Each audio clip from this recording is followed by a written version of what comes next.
نفس شيئا ولا يقبل منها عدل ولا تنفعها شفاعة ولا هم ينصرون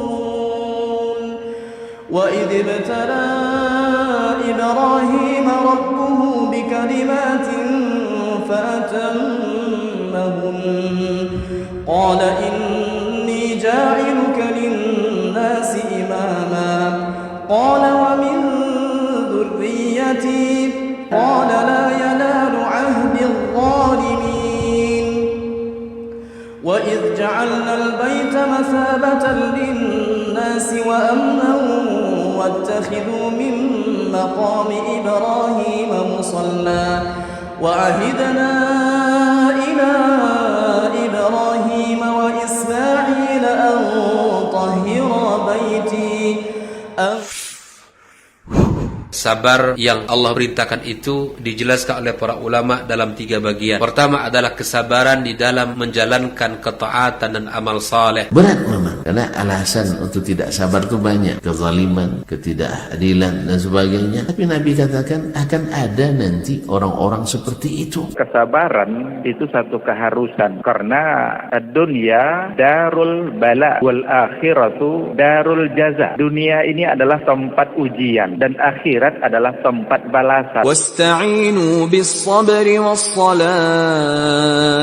Dan kesabaran-kesabaran di dalam kebaikan itu sangat banyak contoh. Dan kita bisa melakukan kebaikan itu dikarenakan kesabaran kita. Jadi sabar itu di saat zalim lah. Lu sudah tidak sabar lagi yang dianjurkan bersyukur gitu. Kapan sabar? Di saat makan bayar, pendidikan mahal, tidak salah dihukum pula, yang salah dibebaskan. Disitulah sabar itu. Bisa dipastikan bahwa tidak akan ada satu orang pun yang luput dari ujian dan cobaan itu. Karena dunia itu memang diciptakan oleh Allah sebagai untuk menguji, untuk mencoba sejauh mana keimanan kita. Ya ayyuhalladzina amanu ista'inu bis-sabri was-salah. Innallaha ma'as sabirin. Kesabaran terhadap kemampuan kita di dalam meninggalkan maksiat. Tidak ada kemaksiatan yang mampu kita tinggalkan kecuali atas kesabaran kita. Menahan pandangan kita, lisan kita, telinga kita dari pendengaran-pendengaran yang buruk. Itu karena kesabaran kita. Antum tanya sampai kapan? Nabi sebutkan sampai kalian bertemu saya di tepi telaga. Karena nanti di situ terbukti siapa yang cintanya hanya pemanis bibir dan siapa yang cintanya benar-benar dari relung hati. Belajar sabar itu satu keharusan, satu kemestian untuk menghadapi berbagai macam bentuk ujian dan cobaan yang diberikan oleh Allah Subhanahu wa taala. وَلَنَبْلُوَنَّكُمْ بِشَيْءٍ مِّنَ الْخَوْفِ وَالْجُوعِ وَنَقْصٍ مِّنَ الْأَمْوَالِ وَالْأَنفُسِ وَالثَّمَرَاتِ وَبَشِّرِ الصَّابِرِينَ. Kesabaran terhadap ujian yang Allah berikan kepada kita bisa berupa ujian takdir. Dikarenakan kesabaran ini memiliki kedudukan yang sangat tinggi, maka Allah pun memberikan penghargaan yang tidak berbatas. Allah berikan kepada mereka balasan tanpa hisab. Sabar di dalam menghadapi sesuatu yang sifatnya musibah, di mana semua kita pernah diuji oleh Allah. Tidak ada orang yang tidak diuji oleh Allah. Kalau ada, kita ini tidak diuji oleh Allah. Ini perlu kita curigai diri kita. Sebenarnya kita beriman tidak sama Allah. Maka banggalah ketika diuji. Karena itu pengakuan Allah bahwa kita beriman. Apakah manusia itu mengira mereka seenaknya bilang kami beriman, sementara mereka tidak diuji? In tasbiru wa tattaqu wa ya'tukum min fawrihim hadha yumdidkum rabbukum. Rabbani, merajut ilmu dan peradaban. Sabar yang Allah perintahkan itu dijelaskan oleh para ulama dalam 3 bagian. Pertama adalah kesabaran di dalam menjalankan ketaatan dan amal saleh. Berat memang, karena alasan untuk tidak sabar itu banyak. Kezaliman, ketidakadilan dan sebagainya. Tapi Nabi katakan akan ada nanti orang-orang seperti itu. Kesabaran itu satu keharusan, karena dunia darul bala wal akhiratu darul jaza. Dunia ini adalah tempat ujian dan akhirat akhirat adalah tempat balasan. واستعينوا بالصبر والصلاة. Dan kesabaran-kesabaran di dalam kebaikan itu sangat banyak contoh. Dan kita bisa melakukan kebaikan itu dikarenakan kesabaran kita. Jadi sabar itu di saat zalim lah. Lu sudah tidak sabar lagi yang dianjurkan bersyukur gitu. Kapan sabar? Di saat makan bayar, pendidikan mahal, tidak salah dihukum pula, yang salah dibebaskan. Disitulah sabar itu. Bisa dipastikan bahwa tidak akan ada satu orang pun yang luput dari ujian dan cobaan itu. Karena dunia itu memang diciptakan oleh Allah sebagai untuk menguji, untuk mencoba sejauh mana keimanan kita. يا أيها الذين آمنوا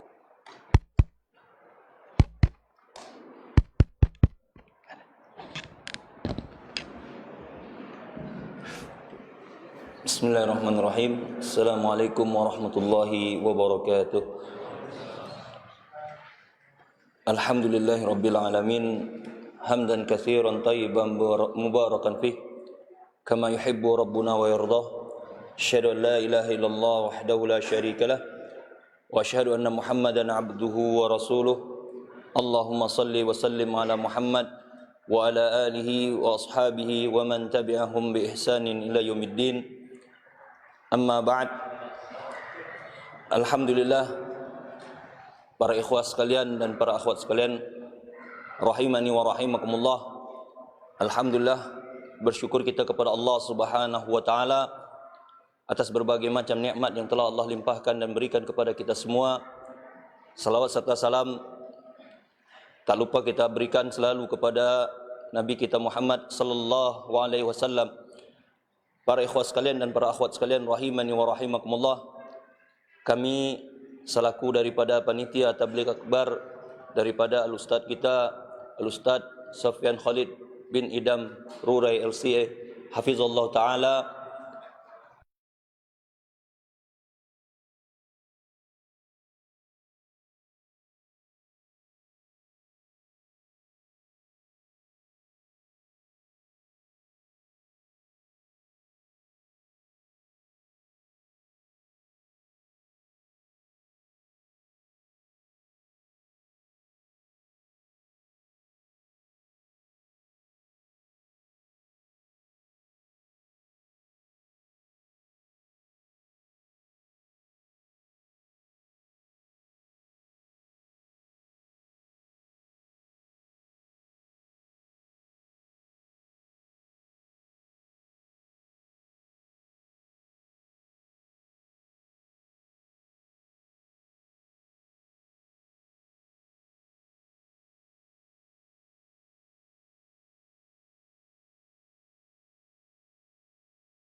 Bismillahirrahmanirrahim. Assalamualaikum warahmatullahi wabarakatuh. Alhamdulillahi ala ihsanih wa syukru lahu ala taufiqihi wa amtinanih wa ashhadu an la ilaha illallah wahdahu la syarika lah ta'ziman li sya'nih wa ashhadu anna Muhammadan abduhu.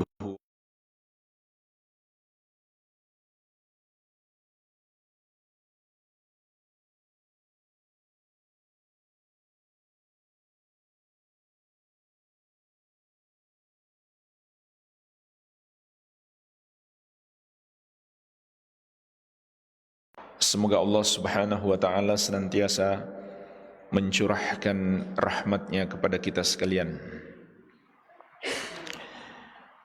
Di dalam hadis yang diriwayatkan oleh Imam Ahmad, Abu Dawud dan yang lainnya dari sahabat yang mulia Abdullah bin Umar radhiyallahu ta'ala anhuma, Rasulullah sallallahu alaihi wasallam bersabda, "Idza tabaya'tum bil 'ainah wa akhadtum adnabal baqari wa raditum biz zar'i wa taraktumul jihad sallatallahu 'alaikum dhulla la yanzi'uhu hatta tarji'u ila dinikum." Apabila kalian telah melakukan jual beli dengan cara ainah, yaitu salah satu bentuk riba,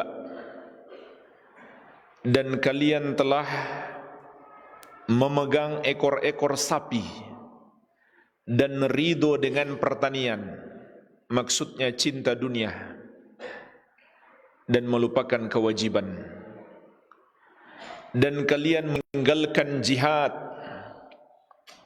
maka Allah Subhanahu wa ta'ala akan menimpakan kehinaan terhadap kalian. Allah Tabaraka wa ta'ala tidak akan menghilangkan kehinaan itu sampai kalian kembali kepada agama kalian. Jemaah kaum muslimin wal muslimat rahimani wa rahimakumullah, para ulama menjelaskan di dalam hadis yang mulia ini, Rasulullah sallallahu alaihi wasallam telah menerangkan kepada kita sebab kehinaan umat ini, yaitu umat Islam menjadi lemah dan musuh-musuh mereka mengalahkan mereka, serta tidak segan kepada mereka, tidak pula takut kepada mereka. Padahal dahulu Rasulullah sallallahu alaihi wasallam bersabda, "Wa nusirtu birru'bi masirata syahrin." Aku ditolong oleh Allah Subhanahu wa ta'ala dengan kegentaran di hati para musuh dari jarak sebulan perjalanan.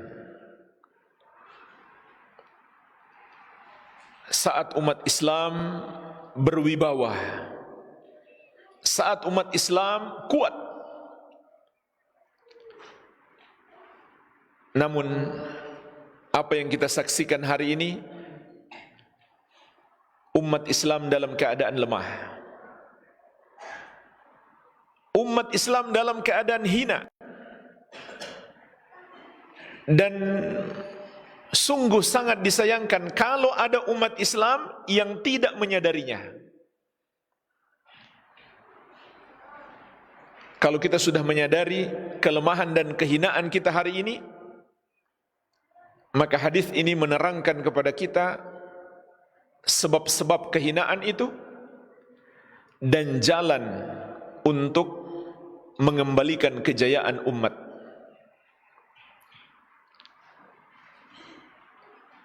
Lihatlah jemaah sekalian, saudara-saudara kita di berbagai belahan dunia, dizolimi, ditindas, bahkan disembelih. Tapi kita sebagai umat yang besar tidak bisa menyelamatkan mereka. Ketika agama kita dihina, ketika Al-Quran dilecehkan, ketika Nabi Muhammad SAW dinista, kita sebagai umat yang besar tidak bisa menghukum orang yang melakukannya. Ini sebuah kehinaan, ini sebuah kelemahan. Maka hendaklah kita menyadari kehinaan dan kelemahan kita, dan kita cari tahu apa sebabnya dan bagaimana kita kembali jaya. Di dalam hadis yang mulia ini Rasulullah SAW menjelaskan kepada kita 3 sebab kelemahan kita, kehinaan kita. Yang pertama kata beliau, idza tabayya'tum bil 'ainah, apabila kalian telah melakukan jual beli dengan cara inah.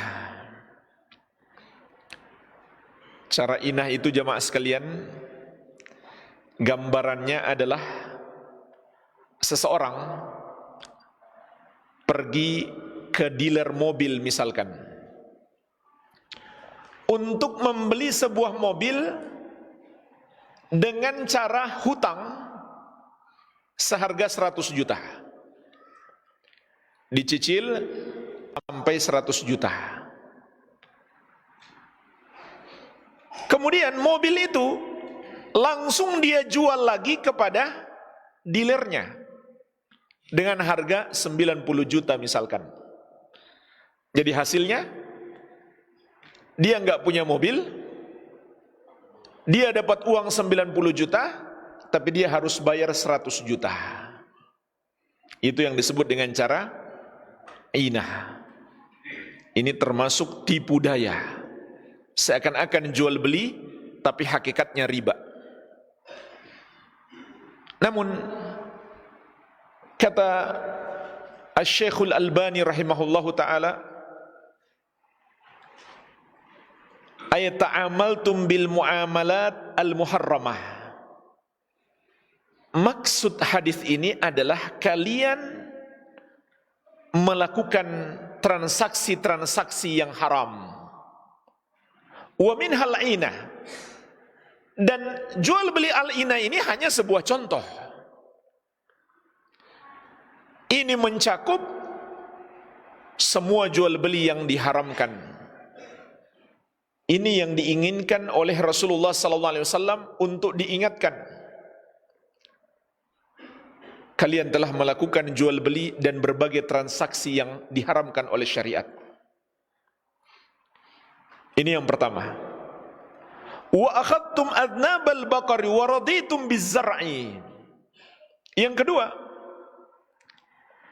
kalian telah memegang ekor-ekor sapi dan ridho dengan pertanian. Kata Syekh Al-Albani rahimahullah, ay insaraftum anil qiyam biwajibatikum ad-diniyah ilal ihtimam bil umurid dunyawiyah wa kasbil mal bi ayyi tariqin kana. Maknanya adalah kalian meninggalkan kewajiban-kewajiban kalian. Kemudian kalian lebih perhatian kepada urusan-urusan dunia dan mengumpulkan harta dengan cara apapun. Tidak peduli apakah halal atau haram. Inilah yang terjadi pada banyak umat Islam. Kewajiban-kewajiban mereka terhadap agama tidak lagi mereka pedulikan. Kesibukan mereka yang terbesar adalah urusan dunia. Itu yang mereka utamakan.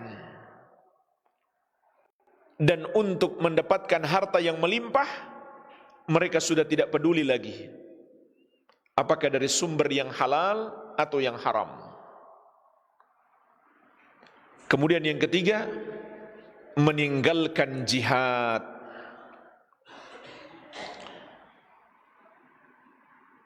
Juga disebutkan dalam hadis yang lain, diriwayatkan Imam Abu Daud dari Thauban radhiyallahu anhu, yang semisal dengan ini.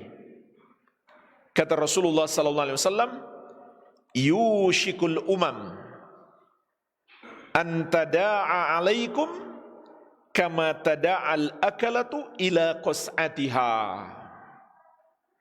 Hampir-hampir umat-umat yang kafir menguasai kalian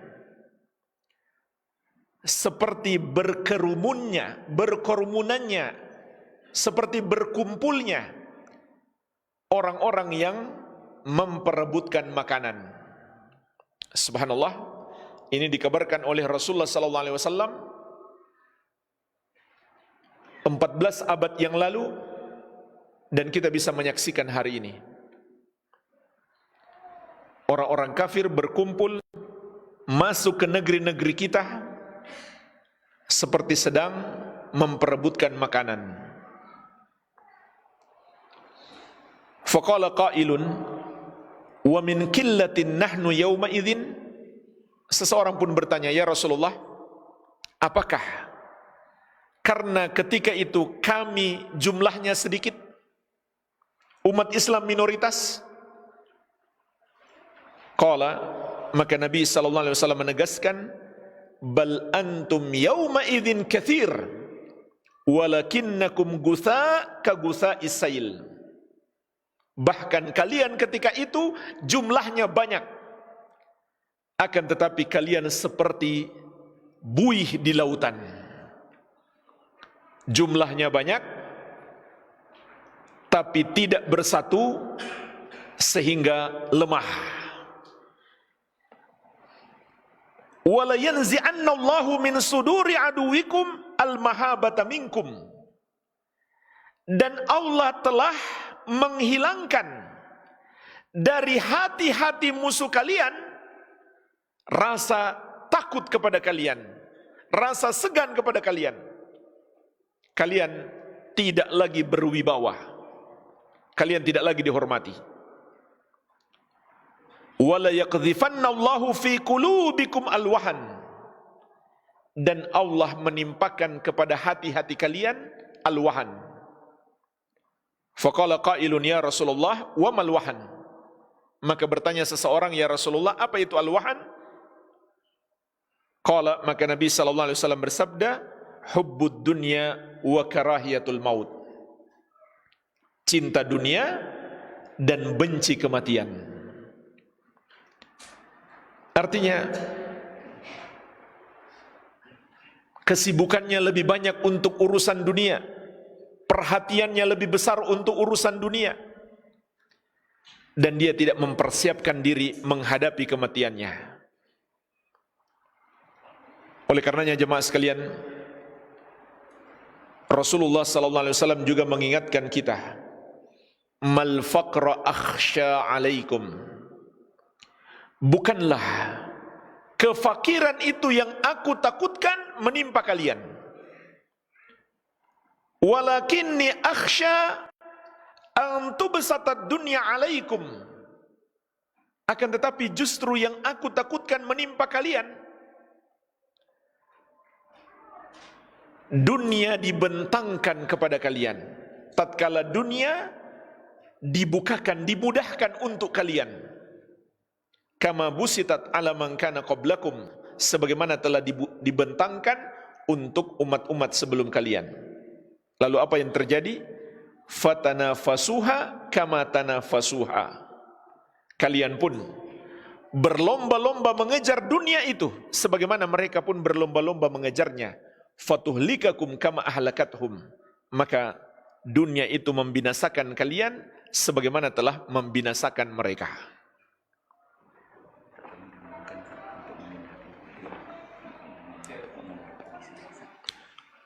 Mobil Honda CR-V nomor polisi BM 471 DN. BM 471 DN, mohon dipindahkan.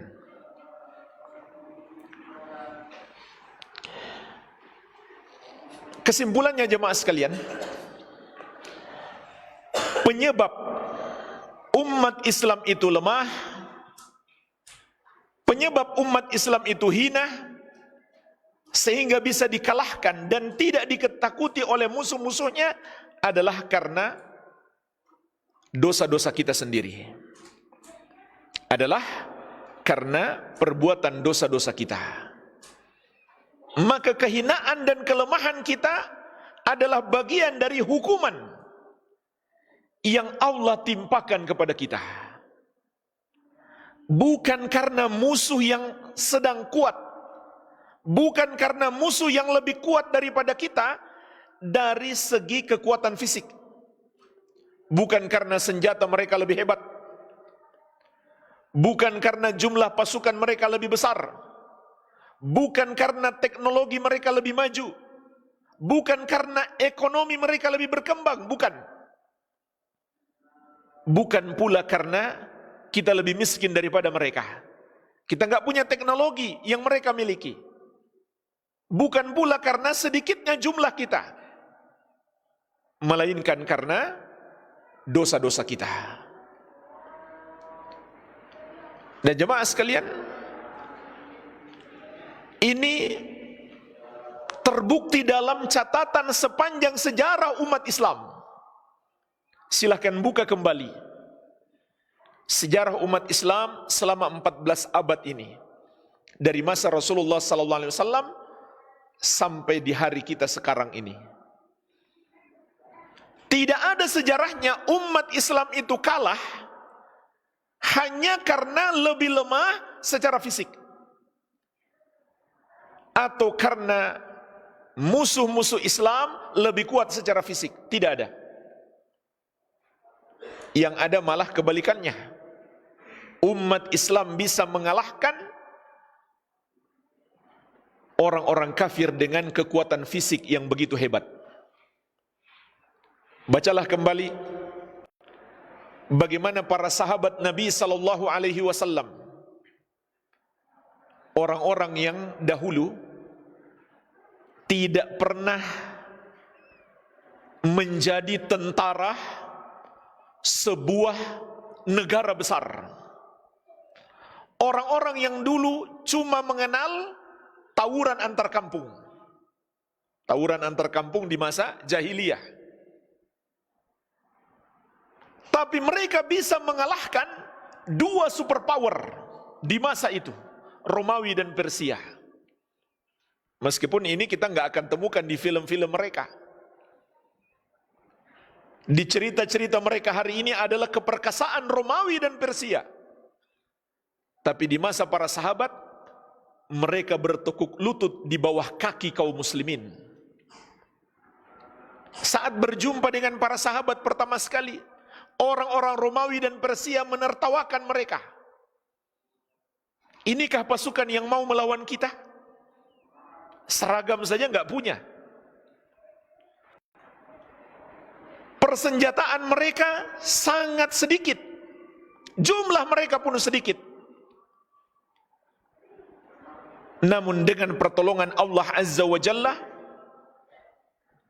Jazirah Arab bersih dari kekuasaan Romawi dan Persia. Ini luar biasa jemaah sekalian. Sepanjang sejarah tidak ada sejarahnya umat Islam kalah karena lebih lemah persenjataannya, lebih sedikit pasukannya, atau musuh yang lebih kuat. Tidak ada, melainkan karena dosa-dosa kita. Dan pernah terjadi kebalikannya, sebagaimana Allah ingatkan di surat At-Taubah ayat ke-25. Laqad nasarakumullahu fi mawatin katsiratin. Sungguh Allah telah menolong kalian dalam banyak pertempuran. Perhatikan jemaah sekalian. Ini sebab kekuatan umat Islam, pertolongan Allah. Bukan karena kehebatan diri kita, senjata kita, teknologi kita, pasukan kita, tapi karena pertolongan Allah Subhanahu wa ta'ala.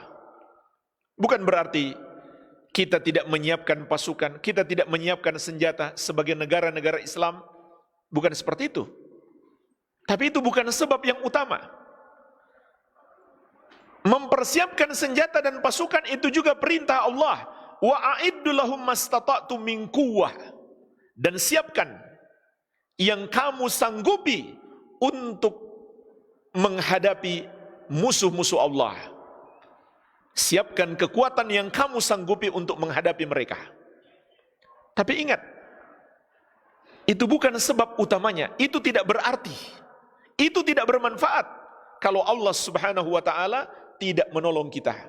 Maka Allah tegaskan, laqad nasarakumullahu fi mawatin katsiratin. Sungguh Allah telah menolong kalian dalam banyak pertempuran. Wa yauma Hunain. Namun ingatlah hari perang Hunain. Idz a'jabatkum kathratukum falam tughni ankum syai'a. Tatkala kalian takjub dengan banyaknya jumlah kalian, maka itu tidak memberi manfaat kepada kalian sedikit pun. Wa daqat 'alaikumul ardu bima rahubat. Dan bumi yang luas ini menjadi sempit bagi kalian. Tsumma wallaitum mudbirin, kemudian kalian lari berpaling. Perang Hunain jemaah sekalian terjadi pada tahun 8 Hijriah di satu tempat yang bernama Hunain. Setelah Fathu Makkah, umat Islam melawan orang-orang Tsaqif dan sekutu-sekutu mereka. Berapa jumlah musuh ketika itu? Hanya sekitar 3 atau 4 ribu. Berapa jumlah umat Islam? 12 ribu. 3 atau 4 kali lipat jumlah umat Islam ketika itu. Tapi apa yang terjadi? Di awal pertempuran,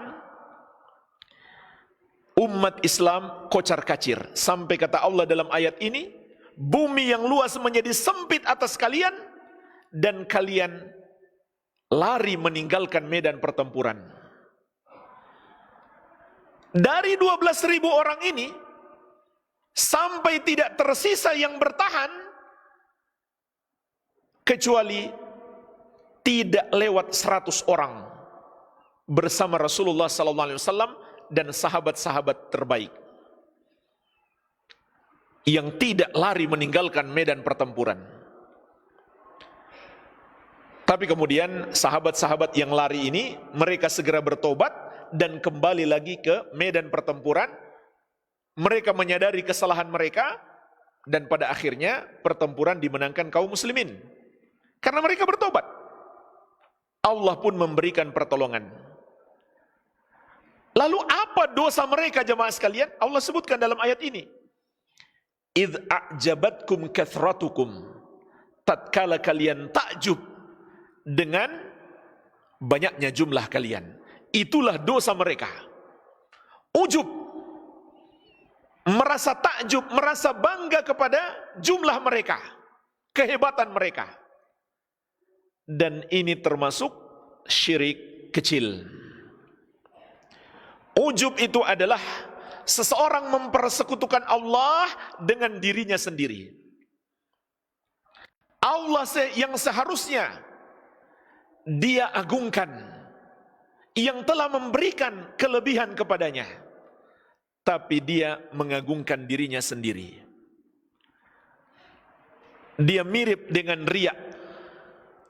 Namun riya itu mempersekutukan Allah dengan orang lain, yaitu ingin dipuji orang. Ujub dan riya sama-sama merasa tinggi, merasa bangga terhadap kelebihan diri sendiri. Tapi ujub mempersekutukan Allah dengan diri sendiri, sedangkan riya mempersekutukan Allah dengan orang lain, yaitu pingin dipuji orang. Ini dosa besar. Inilah penyebab Allah memberikan hukuman di awal pertempuran kepada kaum muslimin. Tapi kemudian mereka bertobat, sehingga Allah memberikan pertolongan kepada mereka, dan pada akhirnya kemenangan di tangan umat Islam. Maka jemaah sekalian, bagaimana lagi dengan hari ini? Bukan hanya syirik kecil, bahkan syirik besar dalam berbagai macam bentuknya tersebar di tengah-tengah umat Islam. Bagaimana mungkin Allah memberikan pertolongan? Begitu pula perang Uhud. Hanya karena satu pesan Nabi Muhammad SAW yang dilupakan oleh pasukan, yang dilupakan oleh kaum muslimin. Nabi SAW berpesan, apapun yang terjadi di bawah, kalian jangan turun dari bukit ini, yang disebut Bukit Pemanah. Tapi karena melihat di bawah kaum muslimin telah menang, orang-orang musyrik telah lari kocar-kacir dan meninggalkan harta-harta rampasan perang, maka yang di atas terlupa dengan pesan Nabi SAW, mereka pun turun. Khalid bin Walid yang ketika itu belum beriman, beliau melihat kesempatan emas untuk memukul umat Islam, maka beliau membawa pasukannya berputar dan menghantam umat Islam. Saat itulah banyak sekali jatuh korban di tengah-tengah kaum muslimin, yang membuat Rasulullah SAW sangat sedih, termasuk paman beliau Hamzah bin Abdul Muttalib wafat di perang Uhud. Kata Syekh Ibnu Utsaimin rahimahullah, kalau saja hanya karena satu petunjuk Nabi SAW dilupakan oleh kaum muslimin di perang Uhud, membuat mereka terpukul dengan satu pukulan yang berat dari orang-orang musyrik, bagaimana lagi dengan hari ini? Berapa banyak sunnah yang kita tinggalkan? Itulah sebabnya jemaah sekalian, ketika Rasulullah SAW mengabarkan kepada kita di hadis yang telah kita sebutkan di awal tadi, jalan untuk kembali kepada kejayaan kita, untuk meraih pertolongan Allah, kata Nabi SAW, la yanzi'uhu hatta tarji'u ila dinikum. Allah tidak akan menghilangkan kehinaan kalian, kelemahan kalian, sampai kalian kembali kepada agama kalian. Padahal di antara sebab kehinaan kita adalah meninggalkan jihad. Ini suatu faedah penting. Nabi SAW mengabarkan, di antara sebab kehinaan kita adalah meninggalkan jihad. Tapi ketika beliau memberikan solusi, beliau tidak mengatakan kalian harus segera berjihad, tidak. Tapi beliau mengatakan sampai kalian kembali kepada agama kalian. Karena jemaah sekalian, bagaimana mungkin kita mengajak umat ini berjihad dalam keadaan banyaknya penyelisihan mereka terhadap Rasulullah Sallallahu Alaihi Wasallam? Bagaimana Allah mau berikan pertolongan? Tidak mungkin. Tidak mungkin kita menang saat kita berjihad melawan orang-orang musyrik dalam keadaan kita menyelisihi petunjuk-petunjuk Rasulullah Sallallahu Alaihi Wasallam, apalagi sampai berbuat dosa terbesar, yaitu dosa syirik. Padahal kemenangan kita adalah karena pertolongan Allah Subhanahu wa ta'ala. Jadi salah besar kalau kita memanas-manasi para pemuda Islam untuk berjihad. Yang seharusnya kita lakukan adalah mengajak mereka kembali kepada agama, bukan kembali langsung pergi berjihad. Dan jihad merupakan ibadah, dan ibadah perlu ilmu. Maka belajar dulu hukum-hukum jihad. Itu pun adalah bab yang kesekian. Yang pertama adalah belajar tauhid dulu. Kemudian belajar bagaimana ibadah kita sehari-hari sesuai petunjuk Nabi SAW. Bukan langsung pergi berjihad. Maka apa yang terjadi? Ketika ada orang-orang yang punya semangat beragama, ingin mengembalikan kejayaan Islam, tapi dia tidak tahu cara yang benar, dia pun mengajak manusia untuk berjihad. Maka hasilnya adalah jihadnya adalah jihad yang batil, jihad yang bid'ah, tidak sesuai petunjuk Nabi SAW. Dan setelah dia berjihad, bukan meninggikan Islam, tetapi malah membuat Islam direndahkan, dilecehkan oleh orang-orang. Karena jihad yang dia lakukan hanyalah sebuah aksi terorisme. Bukan jihad yang sebenarnya. Tapi aksi-aksi terorisme hasilnya adalah bukan meninggikan Islam, malah kebalikannya. Membuat Islam dicelah. Membuat syariat berjihad dianggap radikal, dianggap ekstrim. Orang yang bersungguh-sungguh menjalankan agama Islam dianggap sebagai orang-orang yang harus diwaspadai karena punya bibit-bibit terorisme. Itu hasil daripada jihad mereka. Bukan mengharumkan nama Islam. Karena jihadnya tanpa ilmu. Karena tidak paham bagaimana solusi agar umat ini kembali berjaya. Maka jemaah sekalian, inilah sebab kehinaan kita dan solusinya. Sebagaimana juga dikatakan oleh Syekhul Islam Ahmad bin Abdul Halim Al-Harrani rahimahullahu ta'ala, sebagaimana dalam kitab beliau Al-Jawabus Sahih liman baddala dinal masih. Kata beliau, wa haitsu dhahara al-kuffar fa innama dzalika li dzunubil muslimin allati aujabat naqsa imanihim. Ketika orang-orang kafir itu menang, ketika orang-orang kafir itu lebih tinggi, lebih kuat daripada umat Islam, maka itu hanyalah karena dosa-dosa kaum muslimin yang telah menyebabkan iman mereka melemah. Setiap dosa melemahkan iman kita, bahkan bisa sampai menghilangkan iman kalau dosanya adalah kesyirikan dan kekafiran. Lalu solusinya bagaimana?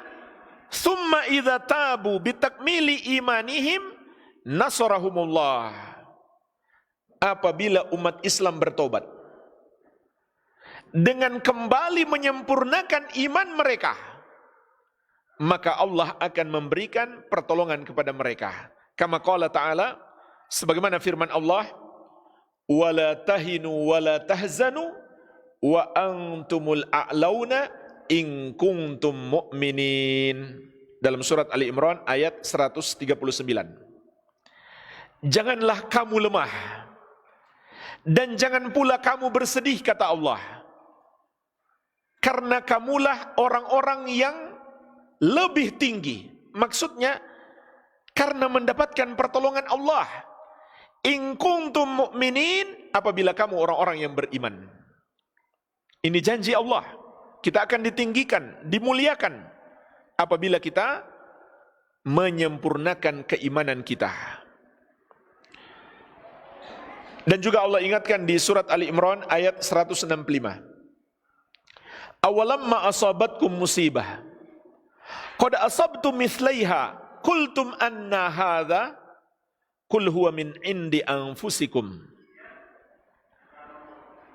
Mengapakah ketika kamu ditimpa musibah, yaitu di perang Uhud,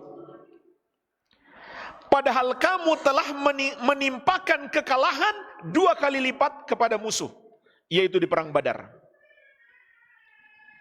Namun kamu berkata ketika di perang Uhud, anna hadza, apa sebab kekalahan ini? Kul, katakan, kata Allah, huwa min indi anfusikum. Penyebab kekalahan kalian adalah karena kesalahan kalian sendiri. Penyelisihan kalian terhadap Rasulullah sallallahu alaihi wa ala alihi wasallam. Namun tentunya para sahabat, mereka adalah orang-orang yang segera bertobat. Sehingga di peperangan-peperangan berikutnya, sampai Nabi sallallahu alaihi wasallam telah wafat sekalipun, Allah Subhanahu wa taala terus memenangkan para sahabat. Karena mereka adalah orang-orang yang terbaik dalam memetik pelajaran. Maka hendaklah kita meneladani mereka. Jadi jemaah sekalian, tidak ada jalan lain untuk mengembalikan umat ini kepada kejayaan kecuali kembali kepada agama kita sendiri, agama Islam. Dan tentunya Islam yang dimaksudkan adalah Islam yang asli, bukan yang sudah dimodifikasi, yang sudah ditambah-tambah dan dikurang-kurangi. Tapi Islam yang asli, yaitu yang diajarkan oleh Rasulullah SAW dan para sahabat radhiyallahu taala anhum ajma'in. Oleh karena itu, kembali kepada sunnah, kembali kepada manhaj salaf, manhaj generasi para sahabat, itulah satu-satunya jalan menuju kejayaan umat. Tidak ada yang lain. Ini dalil-dalil yang berbicara. Kembali kepada agama, kembali kepada keimanan dan amal soleh. Itulah jalan kita untuk meraih kekuatan, untuk menggapai kejayaan sebagai sebuah umat yang besar. Kalau begitu kembali kepada manhaj salaf, agama yang asli, yang diajarkan oleh Rasulullah SAW, yang dipelajari, dipahami dan diamalkan dengan baik oleh para sahabat radhiyallahu taala anhum ajma'in. Dan ketahuilah, kunci utama untuk kembali kepada agama ini adalah kembali kepada tauhid dan sunnah, atau dengan kata lain, iman dan amal soleh. Sebagaimana janji Allah di surat An-Nur ayat ke-55. Wa'adallahu alladhina amanu minkum wa amilus solihat. Allah telah berjanji kepada orang-orang yang beriman di antara kalian dan beramal soleh. Apa janji Allah? Disebutkan dalam ayat ini 3. Yang pertama, la yastakhlifannahum fil ard kama stakhlafal ladzina min qablihim. Sungguh benar-benar Allah akan jadikan mereka berkuasa di muka bumi, sebagaimana Allah jadikan orang-orang sebelum mereka berkuasa. Yang kedua, wala yumakkinanna lahum dinahumul ladzi irtada lahum. Sungguh benar-benar Allah akan kuatkan agama mereka yang telah Allah ridhoi untuk mereka. Artinya, mereka bukan hanya punya kekuasaan, mereka bisa menegakkan syariat. Berapa banyak yang punya kuasa, tapi dia lemah, tidak bisa menegakkan syariat. Bahkan dia takut menegakkan syariat, takut didemo, takut dilengsarkan. Karena Allah tidak berikan pertolongan kepadanya.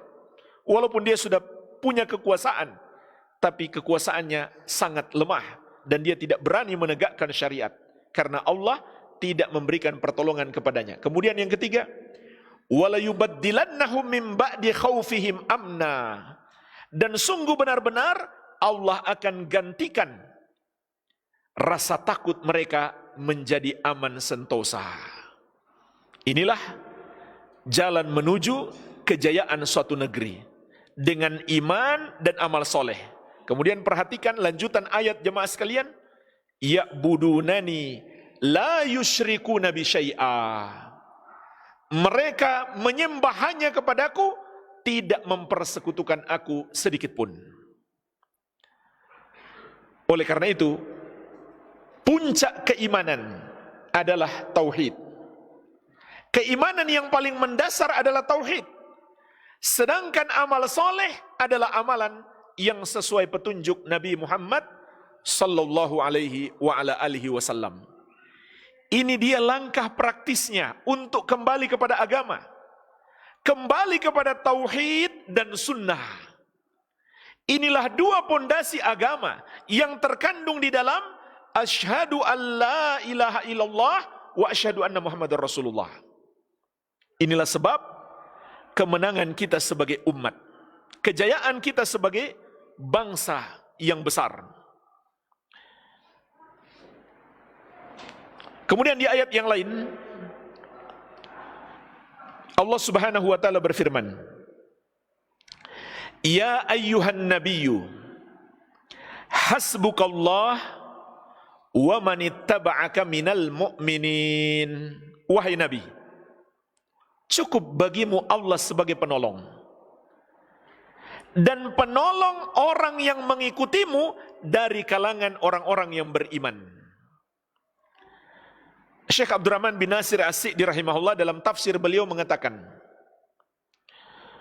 wa hadza wa'dun minallahi li'ibadihil mu'minin al-muttabi'ina li rasulihi.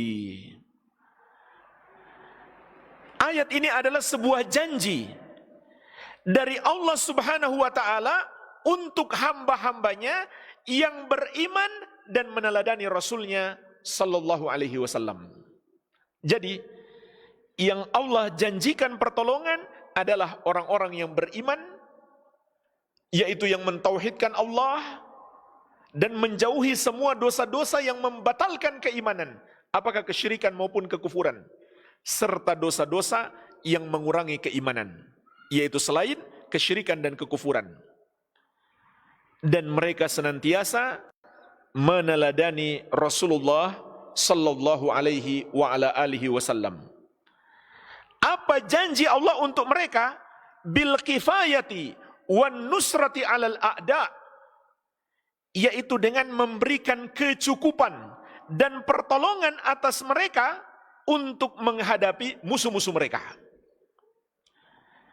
Fa idza atau bisabab alladhi huwal iman wal ittiba fala budda an yakfiyahum ma ahammahum min umurid din wad dunya. Maka apabila umat ini menempuh sebab, yaitu iman dan ittiba, maka pasti Allah mencukupi mereka, menolong mereka untuk urusan-urusan mereka semuanya, baik urusan agama maupun urusan dunia. Jadi ini janji Allah di ayat yang lain. Yang Allah akan berikan pertolongan adalah orang-orang yang beriman dan ittiba kepada Rasulullah sallallahu alaihi wa ala alihi wasallam. Sebagaimana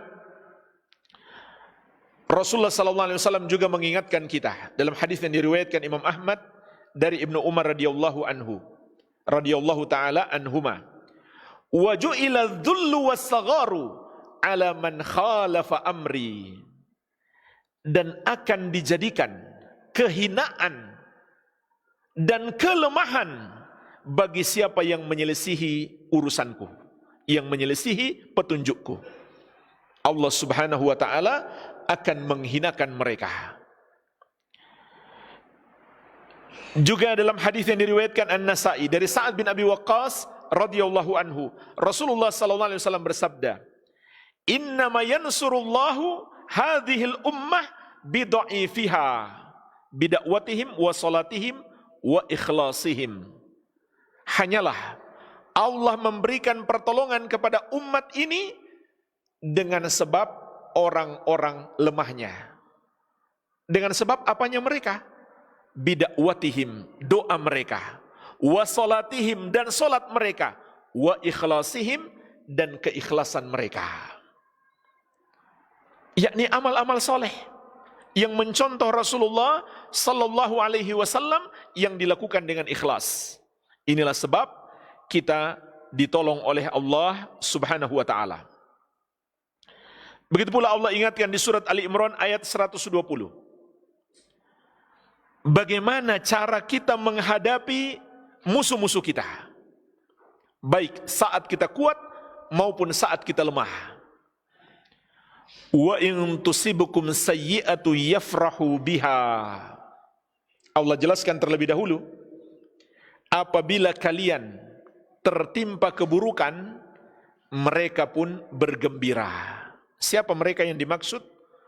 Orang-orang yang mengaku muslim tapi sebenarnya munafik.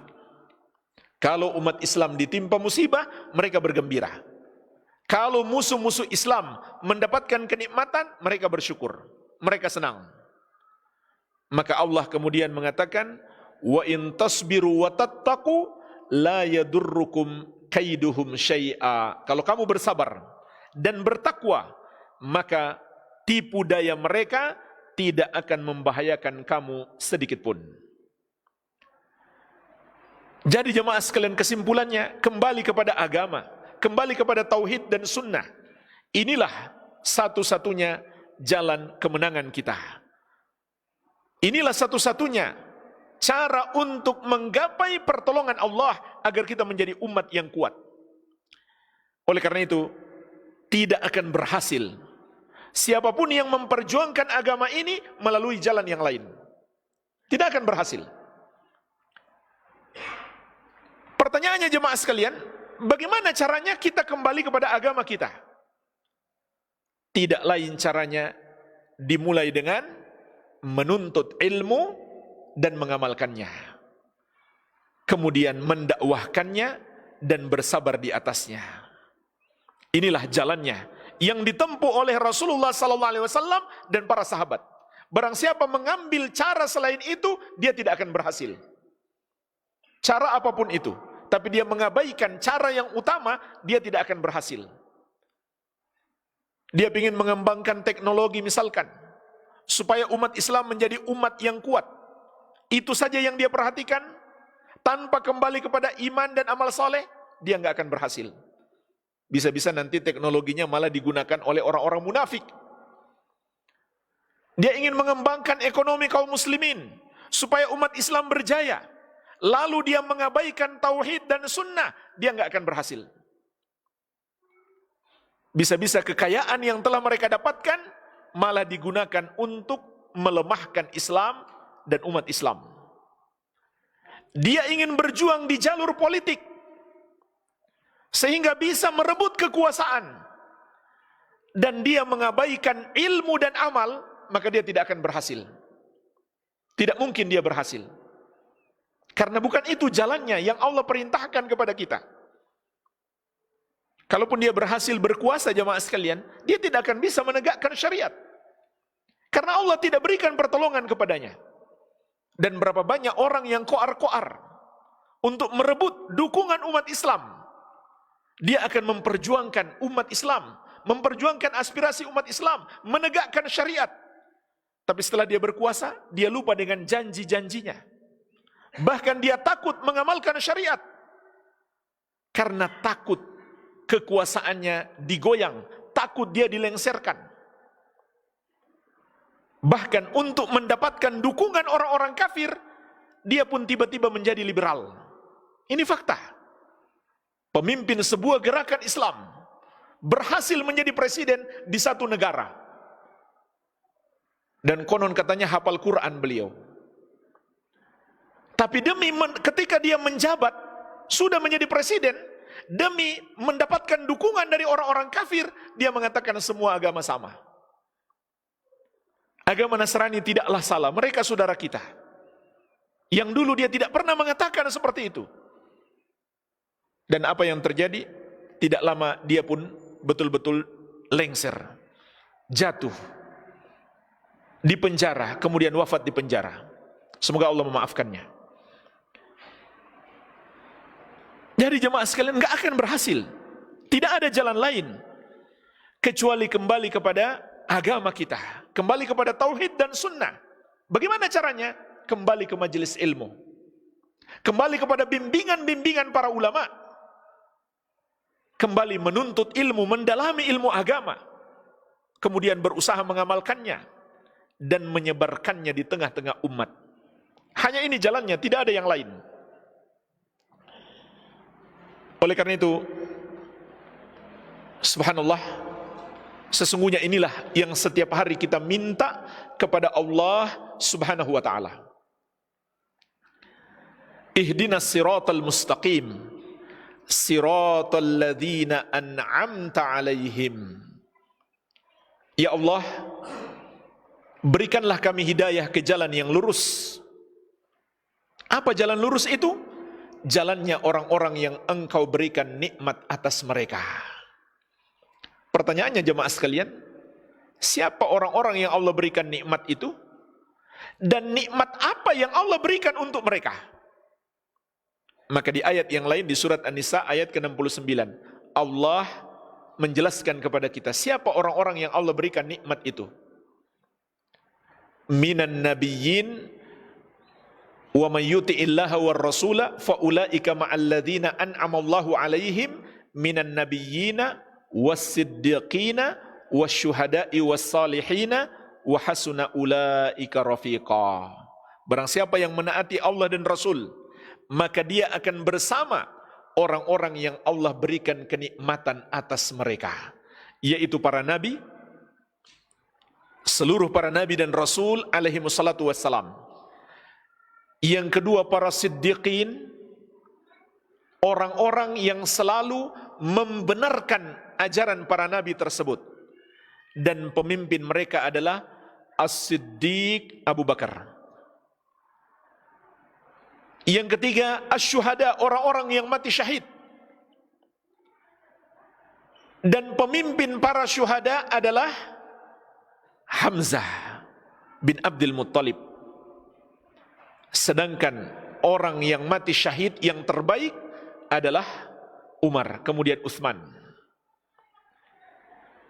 Yang keempat, as-salihin, orang-orang saleh, yaitu orang-orang yang mengamalkan petunjuk-petunjuk Nabi Muhammad SAW dengan ikhlas. Itu definisi orang soleh.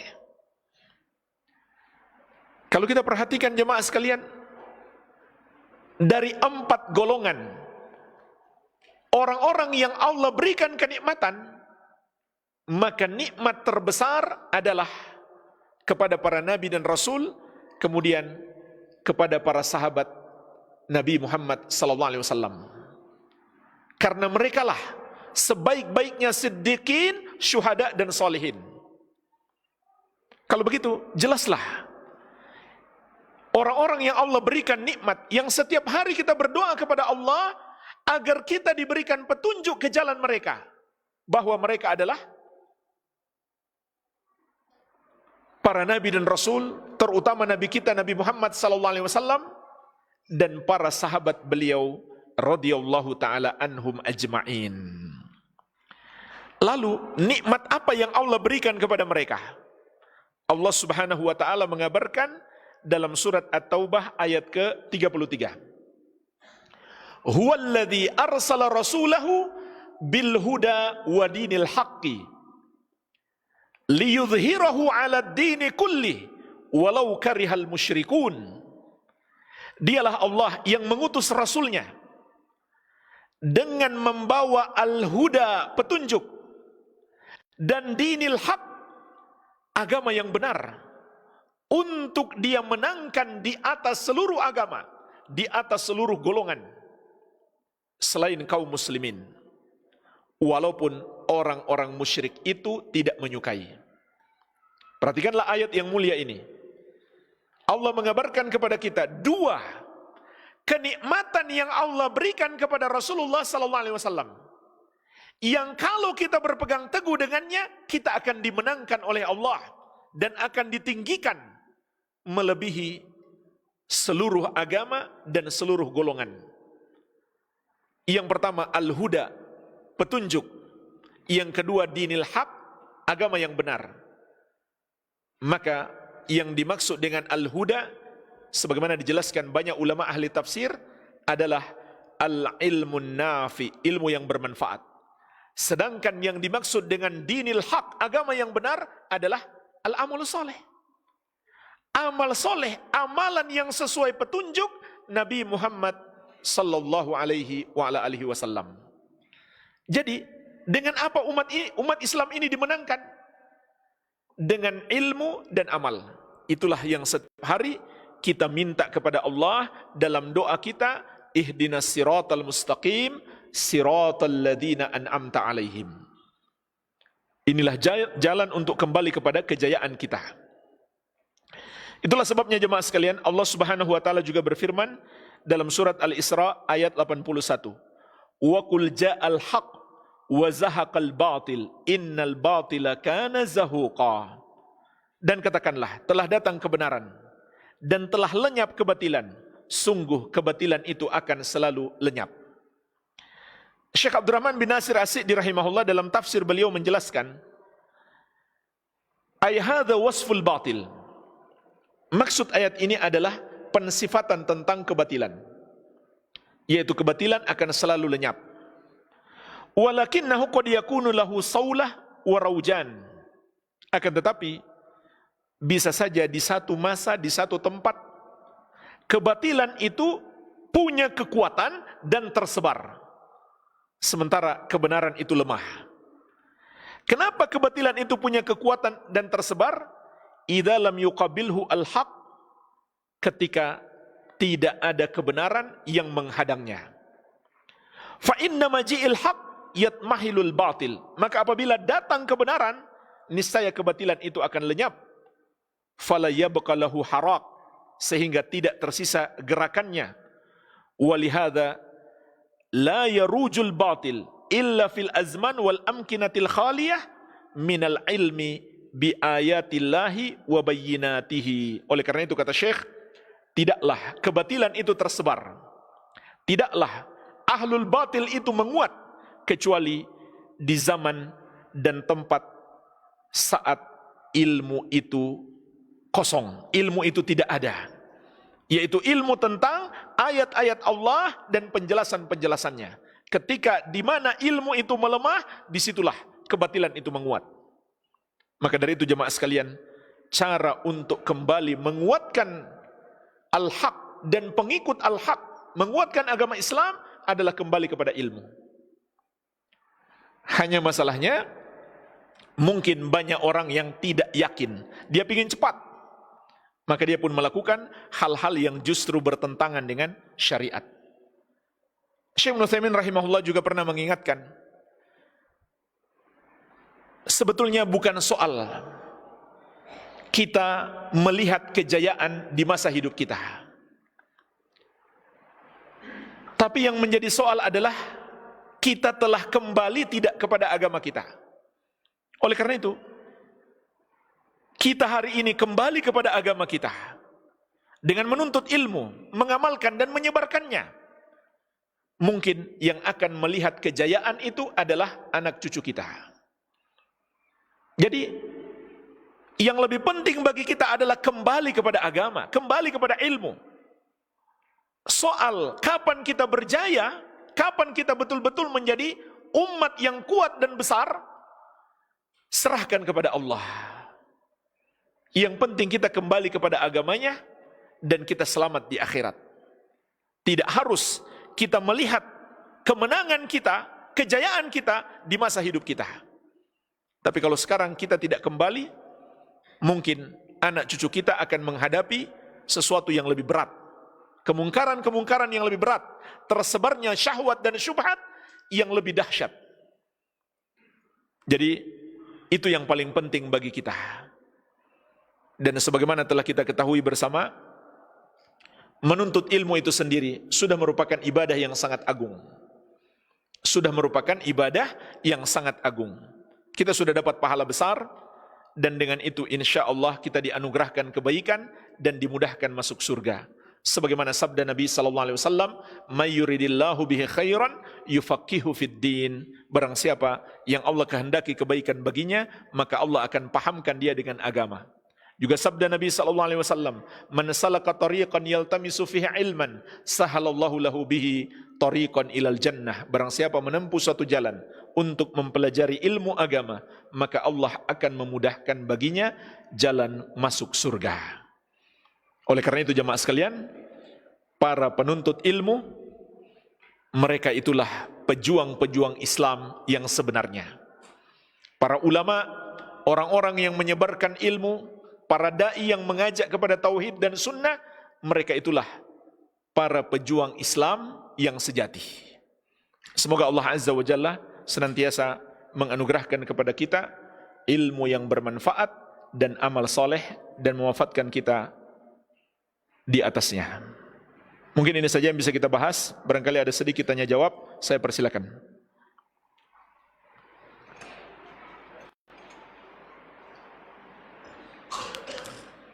Tulis saja, akhi, kalau ada pertanyaan. Nggak apa-apa, langsung aja. Yang lain tulis saja ya.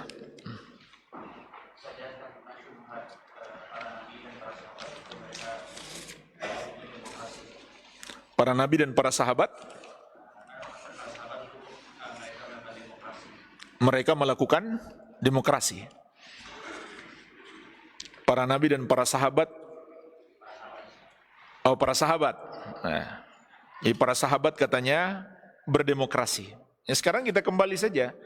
Apa hakikat demokrasi? Dari rakyat, oleh rakyat, dan untuk rakyat. Sedangkan para sahabat menegakkan syariat dari Allah, bukan hasil kesepakatan rakyat. Begitu pula para sahabat tidak mengukur kebenaran dengan suara mayoritas.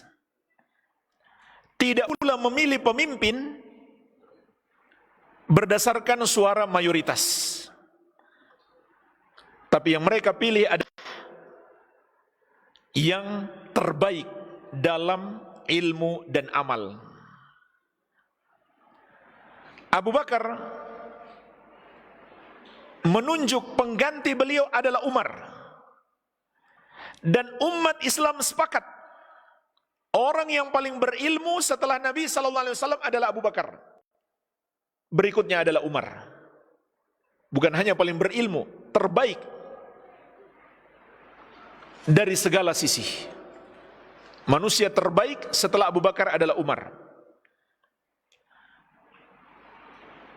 Kemudian Umar menunjuk 6 sahabat sisanya yang sudah dijamin masuk surga untuk memilih pemimpin. Yang mereka pilih siapa? Utsman. Orang yang paling berilmu ketika itu, yang terbaik. Dan seterusnya. Tidak ada mereka menerapkan demokrasi dengan cara memilih suara terbanyak, tidak ada. Tapi yang mereka lihat adalah kriterianya. Sedangkan memilih pemimpin dengan suara mayoritas itu nggak peduli, dia kafir sekalipun. Kalau dipilih oleh suara mayoritas, dia terpilih. Itu dalam demokrasi. Bagaimana bisa disamakan dengan Islam? Dia koruptor, tapi mayoritas masyarakat memilih dia terpilih. Makanya jemaah sekalian, sebenarnya demokrasi itu kan mereka mengatakan suara mayoritas, tapi hakikatnya bukan suara mayoritas, melainkan suara minoritas yang punya uang. Punya uang untuk apa? Untuk pencitraan, untuk pasang iklan, untuk buat apa itu di jalan-jalan, baliho, spanduk. Dan itu kebodohan jemaah sekalian. Itu baliho, spanduk itu bisa sampai miliaran atau triliunan. Coba kalau mereka sumbangkan ke orang-orang miskin, ke rumah sakit, ke sekolah-sekolah. Itu kebodohan luar biasa. Apakah itu yang pantas menjadi pemimpin? Orang-orang bodoh seperti itu. Uang begitu besar cuma untuk buat baliho. Dan kenyataan dia tidak seperti baliho itu. Walaupun dia koruptor, orang bisa dipengaruhi dengan iklan, dengan pencitraan. Begitu pula hal-hal yang tidak masuk akal, bukan hanya bertentangan dengan agama, bertentangan pula dengan akal sehat. Satu suara seorang profesor itu nilainya sama dengan satu suara orang yang mungkin hanya lulusan SD. Itu nggak masuk akal. Suara orang yang memilih dengan pertimbangan akal sehat, nilainya sama dengan suara orang yang memilih karena serangan fajar. Nilainya sama, 1:1. Orang yang memilih karena pertimbangan syariat dan orang yang memilih hanya karena pengaruh iklan, nilainya sama. Apakah itu yang sesuai dengan syariat? Dan ini tuduhan berat kepada para sahabat radhiyallahu taala anhum ajma'in. Nah, yang lebih parah lagi, hukum, penetapan aturan-aturan, walaupun jelas-jelas bertentangan dengan syariat, tapi kalau mayoritas menyetujui, hukumnya keluar, hukumnya disahkan, diterbitkan. Apakah itu yang sesuai syariat? Jadi kalau dilihat dari sisi itu, maka demokrasi sangat bertentangan dengan Islam. Kalau dilihat dari sisi itu, mungkin ada sisi-sisi yang lain yang sesuai dengan ajaran Islam, tapi inti daripada demokrasi sangat bertentangan dengan ajaran Islam.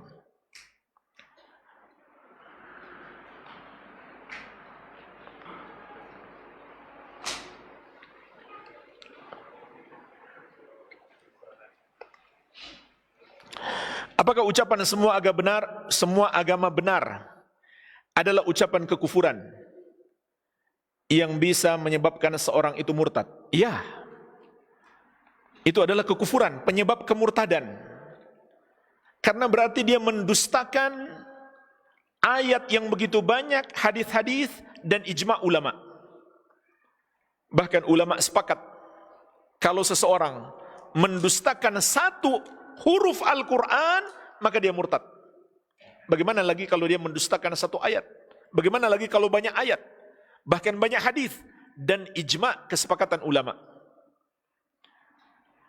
Bukankah sangat jelas Allah mengatakan inna dina indallahil Islam, sesungguhnya agama yang Allah ridhoi hanyalah Islam. Juga Allah menegaskan wa may yabtaghi ghairal islami dinan fala yuqbala min wa huwa fil akhirati minal khasirin. Barang siapa yang mencari selain Islam sebagai agama baginya, tidak akan diterima daripadanya, dan dia di akhirat kelak termasuk orang-orang yang merugi. Kemudian Allah menyebutkan tentang non-muslim. Innal ladzina kafaru min ahlil kitabi wal musyrikina fi nari jahannam khalidina fiha ulaika hum syarrul bariyah. Sesungguhnya orang-orang kafir dari kalangan ahlul kitab, yaitu al-yahudu wan nasara dan al-musyrikin, semua yang menyembah kepada selain Allah, tempat mereka di neraka jahanam, mereka kekal di dalamnya, mereka itulah seburuk-buruk makhluk. Jadi kata Allah, mereka kafir. Orang-orang kafir dari kalangan ahlul kitab dan al-musyrikin. Bagaimana bisa disamakan agama orang yang beriman dan orang yang kafir? Ada juga yang mengatakan, yang semisal dengan ini, non-muslim, walaupun kafir, kalau dia berbuat baik, dia bisa masuk surga. Ini juga sama, ucapan kekufuran. Karena ayat sudah jelas. Tempat mereka, kata Allah, fi nari jahannama khalidina fiha. Di neraka jahanam, mereka kekal di dalamnya. Kalau seorang mengatakan, mungkin saja non-muslim kalau berbuat baik akan masuk surga, berarti dia mendustakan ayat ini. Dan mendustakan hadis yang begitu banyak. Dan mendustakan kesepakatan ulama. Rasulullah SAW bersabda, "Walladzi nafsu Muhammadin biyadih, la yasma'u ahadun min hadhil ummah, la yasma'u bi ahadun min hadhil ummah, Yahudiyun wala Nasraniyun, thumma yamutu walam yu'min billadhi ursiltu bihi, illa kana min ashabin nar." Demi Allah, yang jiwa Muhammad ada di tangannya, tidak seorang pun dari umat ini yang pernah mendengarkan tentang aku, apakah dia seorang Yahudi atau Nasrani, kemudian dia mati sebelum beriman kepada ajaran yang aku bawa, kecuali dia termasuk penghuni neraka. Dan silahkan buka buku dari madhab manapun, semuanya sepakat, ulama Islam dari madhab manapun semuanya sepakat, non-muslim itu kafir. Sebagaimana ulama juga sepakat, barang siapa yang mengatakan mereka tidak kafir, maka dia menjadi kafir. Itu disepakati ulama, tidak ada perbedaan pendapat. Tidak ada perbedaan pendapat. Karena berarti dia meridhoi kekafiran. Ini sebab yang kedua. Sebab yang pertama, kenapa dia kafir? Karena dia mendustakan ajaran Islam yang berdasarkan Al-Quran dan Sunnah dan ijma' ulama. Tidak ada perbedaan pendapat. Yang kedua, karena dia meridhoi kekafiran. Meridhoi kekafiran adalah kekafiran.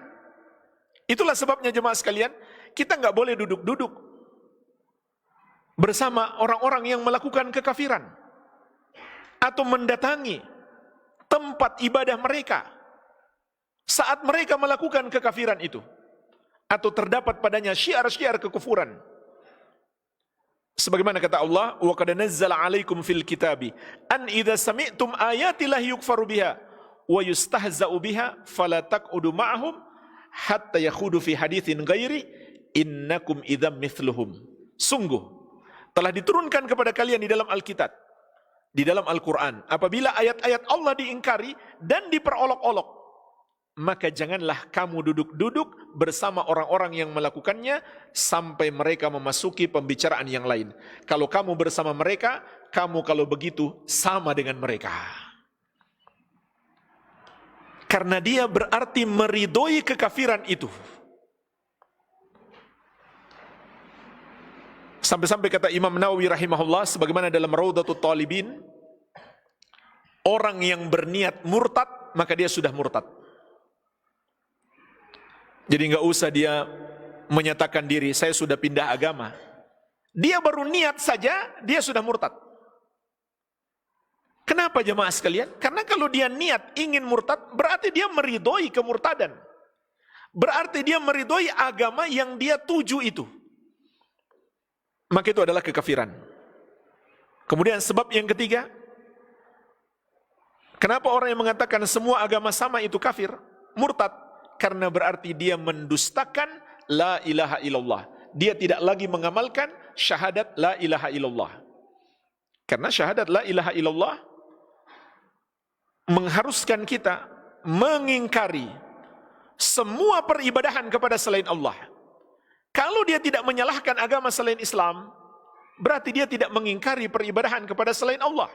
Sebab semua agama selain Islam mengajarkan peribadahan kepada selain Allah.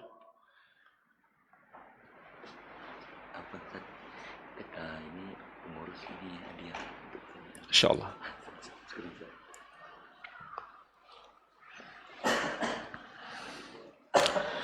Bagaimana sikap kita sebagai penuntut ilmu? Jika ada cemoohan yang menyebutkan ngaji terus, kapan jihadnya? Sementara orang kafir dan munafik sudah menghancurkan Islam secara halus.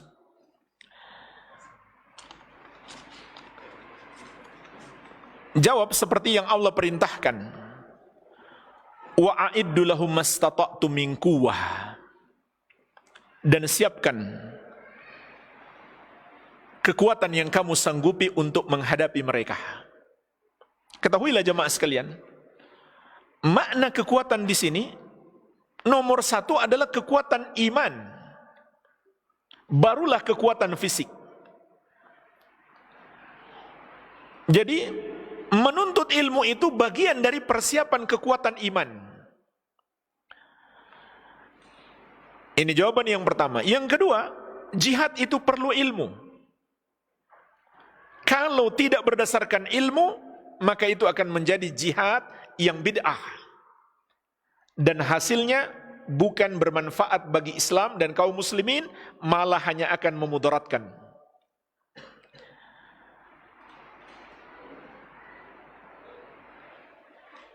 Sementara kita pun menuntut ilmu belum pernah sampai di bab jihad. Bab sholat pun nggak tamat-tamat. Ya. Pelajari dulu ilmunya, selesaikan fikih jihad. Maka kita pun tahu bagaimana cara berjihad.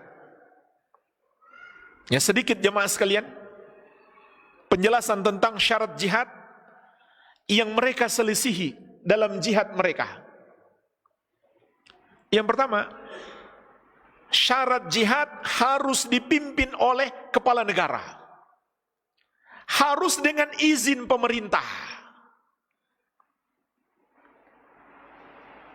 Karena Rasulullah SAW bersabda, wal imamu junnah yuqatal min waraihi wa yuttaqa bihi. Pemimpin itu adalah perisai. Peperangan harus dilakukan di belakangnya dan dia dijadikan sebagai tameng. Namun ini berlaku dalam jihad hujum. Kita menyerang duluan. Tapi saat kita diserang, hanya bertahan, maka kita pun tetap dianjurkan berkoordinasi dengan pemerintah, tapi tetap kita harus membela diri. Namun kalau menyerang duluan, syariat menetapkan harus pemimpin yang menetapkan kapan harus berjihad, kapan boleh berjihad. Ini yang pertama. Yang kedua, punya kekuatan. Walaupun jemaah sekalian, sebagaimana telah kita jelaskan tadi, kekuatan utama umat Islam adalah iman dan amal soleh, yang dengan itu menggapai pertolongan Allah. Tapi syariat juga menyuruh kita untuk mempersiapkan kekuatan yang secara hitung-hitungan bisa mengalahkan musuh. Walaupun masih terlihat secara fisik lebih sedikit kekuatan kita, tapi ada hitungan yang logis, itu bisa mengalahkan musuh. Ini perintah syariat. Masuk dalam ayat wa'iddu lahum mastata'tum min quwwah. Dan itu yang diamalkan Rasulullah SAW. Saat masih lemah, beliau tidak berjihad. Dan kelak Nabi Isa alaihissalam dan kaum muslimin yang sebelumnya telah berjihad mengalahkan Dajjal dan pengikutnya, tapi melawan Ya'juj dan Ma'juj Allah tidak suruh berjihad. Allah suruh lari, berlindung ke Bukit Tur. Kenapa? Secara hitung-hitungan nggak mungkin mereka mengalahkan Ya'juj dan Ma'juj. Jadi ini harus dipahami. Syariat menetapkan sebab dan akibat. Kemudian yang ketiga, jihad untuk menyerang duluan itu, syarat yang ketiga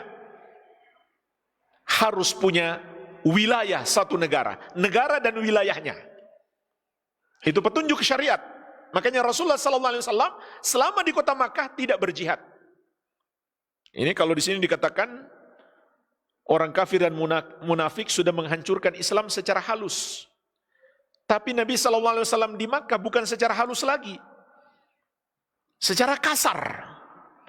Mereka dilempari batu, dilempari kotoran, disiksa.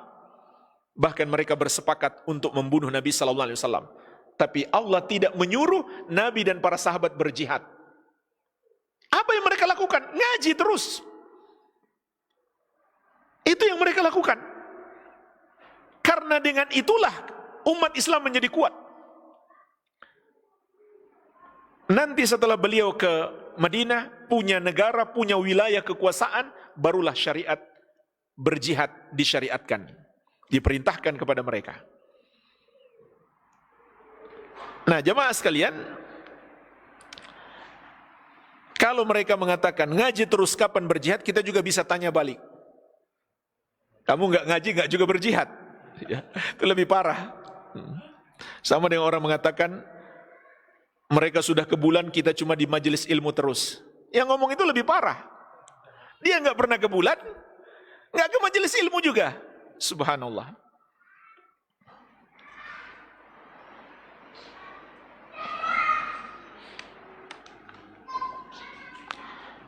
Dan banyak sekali hukum jemaah sekalian yang mereka selisihi. Contoh, orang yang pantas dibunuh itu siapa? Mereka tidak bisa membedakan mana orang kafir yang seharusnya dilindungi, mana yang boleh dibunuh. Contoh orang kafir di negeri kita, di negeri Islam, di negeri kaum muslimin, Itu dalam syariat wajib dilindungi. Dalam syariat wajib dilindungi. Tapi apa yang mereka lakukan? Sebagian mereka mengebom gereja di negeri kita. Membunuh orang-orang kafir yang seharusnya dilindungi. Bahkan dalam jihad di negara kafir sekalipun, wanita dan anak-anak nggak boleh dibunuh. Selama para wanita itu tidak ikut memerangi. Bahkan laki-laki kuat, itu pun tidak boleh dibunuh selama dia tidak memerangi umat Islam. Itu syariat dalam jihad. Tapi mereka bom begitu saja, orang-orang kafir, maka yang mati ada perempuan, ada anak-anak, ada orang-orang yang lemah. Padahal Rasulullah SAW memberi peringatan keras. Man qatala mu'ahadan lam yarah raihatal jannah wa inna rihaha la tujadu min masirati arba'ina aman. Barang siapa membunuh orang kafir yang terikat perjanjian dengan kaum muslimin, di antaranya perjanjian sebagai warga negara, maka siapa yang membunuhnya, dia tidak akan mencium harumnya surga, walaupun harumnya surga itu bisa tercium dari jarak 40 tahun perjalanan. Atau yang mereka maksud jihad itu mungkin melakukan demonstrasi. Hasilnya apa? Bikin macet jalan. Padahal Nabi SAW mengatakan kepada para mujahid sejati, sahabat-sahabat beliau, dalam satu peperangan, dalam satu perjalanan jihad di jalan Allah, Nabi SAW mengingatkan kepada para sahabat, man qata'a tariqan aw dayyaqa manzilan fala jihadalahu.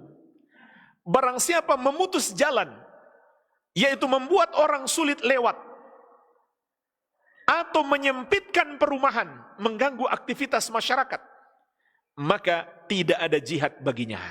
Itu jihad beneran loh. Itu jihad beneran. Kalau dia menzolimi orang dalam jihadnya, pahala jihadnya bisa hilang. Apalagi melakukan sesuatu yang merupakan tradisi orang-orang kafir, yaitu demonstrasi. Bukan tradisi umat Islam.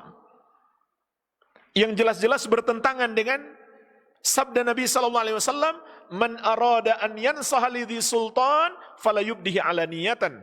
Barang siapa yang ingin menasihati penguasa, janganlah dia tampakkan terang-terangan. Jadi hasilnya ketika berjihad tanpa ilmu, maka mudaratnya lebih besar, mudaratnya lebih banyak daripada maslahatnya. Mungkin maslahatnya nggak ada sama sekali. Ini sangat berbahaya. Dan bahkan yang mereka anggap sebagai jihad ternyata bukan jihad, melainkan hanya merusak Islam. Bagaimana cara mendakwahkan manhaj salaf kepada orang tua yang masih mendengarkan kajian ustadz-ustadz yang belum bermanhaj salaf? Pertama, pahamkan dulu pokok-pokok manhaj salaf, yaitu tauhid dan bahaya syirik. Kemudian metode dalam beragama dan dalam beribadah yang harus selalu mencontoh Rasulullah SAW dan para sahabat. Kalau itu sudah kita pahamkan, maka yang berikutnya akan menjadi mudah.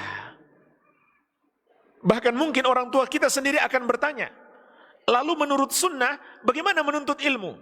Siapa yang pantas dijadikan guru? Karena dia sudah paham.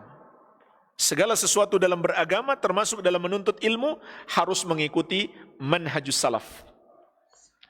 Dan cara yang terbaik untuk menjelaskan kepada orang tua adalah dengan dalil. Ini cara yang terbaik berdakwah kepada siapapun. Bacakan ayatnya, bacakan hadisnya. Masalahnya belum hafal. Itu cara yang terbaik jemaah sekalian. Dan ucapan Allah, ucapan Rasul adalah ucapan yang penuh berkah, yang lebih menggugah jiwa. Ini yang kita lakukan seharusnya. Begitu pula, termasuk yang sangat membantu dakwah adalah kita selalu berakhlak mulia dan berbuat baik kepada orang yang kita dakwahi, apalagi orang tua kita. Berbuat baik kepada orang tua adalah amalan ibadah yang sangat agung. Dan jangan sekali-kali kita berkata kasar, keras, membentak orang tua kita ketika menjelaskan dakwah kita. Ini dosa besar. Mau berdakwah dapat pahala, malah dapat dosa. Hendaklah terus berbuat baik kepada orang tua kita, berakhlak mulia. Dan ini metode Rasulullah SAW. Jangankan orang tua kita sendiri, atau jangankan masih sesama Muslim, Nabi SAW berbuat baik kepada orang-orang kafir dengan harapan mereka mau masuk Islam, mau menerima nasihat beliau. Ada orang Arab Badui kafir, kurang ajar lagi, datang kepada Nabi SAW, tidak mengucapkan salam, dengan suara yang keras, wahai Muhammad, berikan saya harta. Maka Nabi SAW memberikan kepadanya kambing sebanyak 1 lembah. Enggak tanggung-tanggung dikasih. Apa yang terjadi jamaah sekalian? Orang itu kembali kepada kaumnya, sampai di dusunnya dia langsung berteriak, "Ai qaumi aslimu fa inna Muhammadan la yu'ti ata'an ma yakhaful faqr." Wahai kaumku, ayo kita masuk Islam, karena Muhammad memberikan sedekah tanpa takut jatuh miskin. Ini orang kafir loh. Bagaimana lagi dengan orang tua kita? Berbuat baiklah kepada mereka, penuhi kebutuhan mereka, kasih hadiah-hadiah. Kalau perlu, pulang ini langsung mampir ke dealer. Paling tidak ke toko HP lah, belikan HP baru. Kalau nggak bisa juga, mampir aja ke tukang bakso.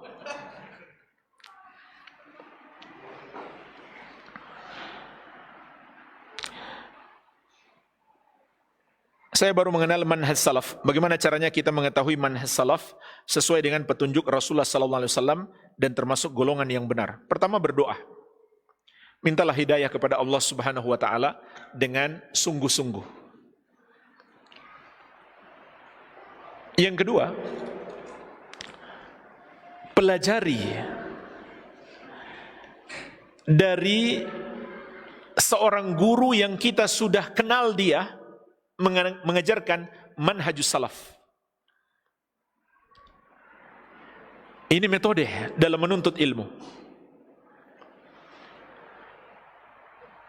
Yang ketiga, pelajari dari kitab-kitab ulama salaf. Ulama yang dikenal berpegang teguh dengan manhajus salaf. Contoh, imam yang 4. Semua umat Islam kenal. Abu Hanifah, Malik, Syafi'i, dan Ahmad. Bukalah misalkan kitab Usulus Sunnah karya Imam Ahmad. Ada juga Syarhus Sunnah karya Al-Muzani, murid langsungnya Asy-Syafi'i. Salah satu murid terbaik Imam Syafi'i. Maka kita akan tahu manhajus salaf. Begitu pula dalam memahami Al-Quran, carilah kitab tafsir ulama yang mengikuti manhajus salaf. Contoh, Imam Ibnu Katsir. Nah, dari situ kita pahami. Dari situ kita ketahui pendapat-pendapat salaf. Demikian seterusnya. Wallahu alam.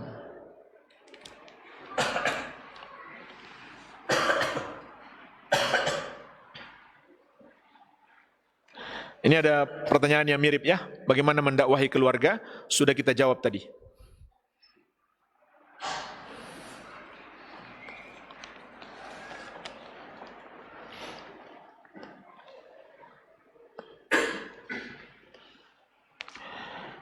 Tadi ada pembahasan sedikit tentang riba. Ana membeli suatu barang patungan 50-50 dengan orang tua ana. Namun ana masih berhutang, belum cukup setengah harga barang. Namun orang tua ana menyuruh untuk merawat barang tersebut dan tentu membutuhkan biaya. Ana lupa kapan orang tua ana menyuruh, apakah sebelum memiliki barang atau sesudahnya. Kemarin ana konfirmasi apakah beliau menyuruh demikian, apa karena ana berhutang, namun beliau mengatakan bukan karena hutang. Pertanyaan Ustaz, apakah biaya perawatan tersebut termasuk keuntungan dari hutang piutang yang berakibat riba? Jemaah sekalian, memang ada kaidah yang disepakati ulama. Kullu qardin jarra naf'an fahuwa riba. Semua hutang, maksudnya hutang yang kita berikan kepada orang lain, lalu kita dapat manfaat darinya, maka itu adalah riba. Tapi para ulama juga menjelaskan maksud kaidah ini, kalau betul-betul manfaat itu kita dapatkan karena kita memberi hutang kepada orang.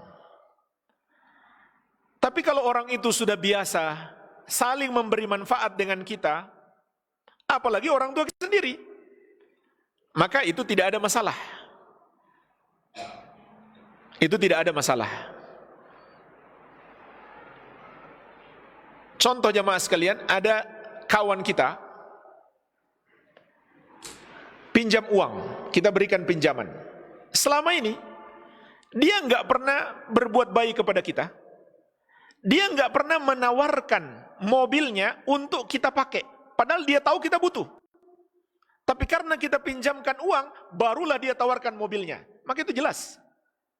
Berarti kalau kita ambil, kalau kita mau pakai mobilnya, kita dapat manfaat dari hutang yang kita berikan sehingga menjadi riba.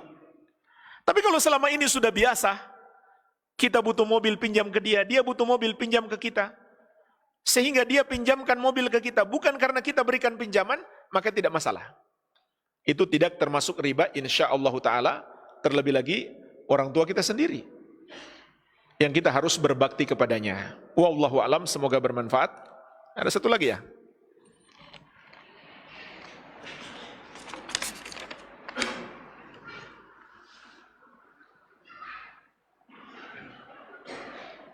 Bagaimana cara kita bisa memberi pengertian pada suatu dakwah? Karena tradisi dan ajaran Islam dicampur baurkan. Keadaan bisa tradisi itu membuat jauh dari ajaran Islam yang tidak ada diajarkan Rasulullah SAW. Ini sama saja ya penjelasannya. Berdakwah yang terbaik adalah menyampaikan dalil. Kalau nggak hafal dalilnya, siapkan bukunya. Supaya kalau ditanya ada dalilnya, bilang ada. Jangan bilang dulu belum hafal sekarang lupa. Ya. Paling tidak bisa kita tunjukkan ini dalilnya, bisa kita bacakan atau pinjamkan saja biar dia baca sendiri. Ini cara yang terbaik dalam berdakwah. Dan perlu kita ingat, kita mau dakwah dengan cara bagaimanapun mesti ada yang menentang. Jangan sampai kita bertanya-bertanya seperti ini karena tidak ingin ada yang menentang. Itu mustahil. Kurang apa dakwah Rasulullah SAW? Kefasihan berbicaranya, ilmunya yang luas, akhlaknya yang mulia. Bersamaan dengan itu, beliau yang paling dimusuhi. Jadi nggak mungkin kita berdakwah lalu tidak ada yang memusuhi, itu nggak mungkin. Malah perlu kita lihat lagi, jangan-jangan kita menyampaikan bukan ajaran yang benar, makanya nggak ada yang musuhi. Ini yang perlu kita takutkan. Kalau kita menyampaikan ajaran yang benar, mesti ada yang memusuhi. Itu sudah sunnatullah, sudah ketetapan Allah. Wa kadzalika ja'alna likulli nabiyyin aduwan syayatinal insi wal jinni yuhi ba'duhum ila ba'din zukhrufal qawli gurura. Demikianlah kami jadikan bagi setiap nabi itu musuh. Maka orang yang mewariskan ajaran para nabi mesti memiliki musuh. Siapa musuh-musuh para nabi? Setan-setan dari kalangan manusia dan jin. Allah sebut manusia dulu baru jin. Jadi bukan hanya setan-setan dari kalangan jin yang menentang dakwah, manusia juga. Satu dengan yang lainnya saling menyesatkan dengan kata-kata yang indah, namun hakikatnya adalah tipuan. Maka hadapi dengan kesabaran dan ilmu. Wallahu alam. Sekarang saya bertanya. Masya Allah, banyak hadiah nih. Dari kemarin bagi-bagi hadiah belum ada yang kasih hadiah umroh. Ya. Nggak apa-apa. Ya. Ilmunya dulu. Pertanyaan.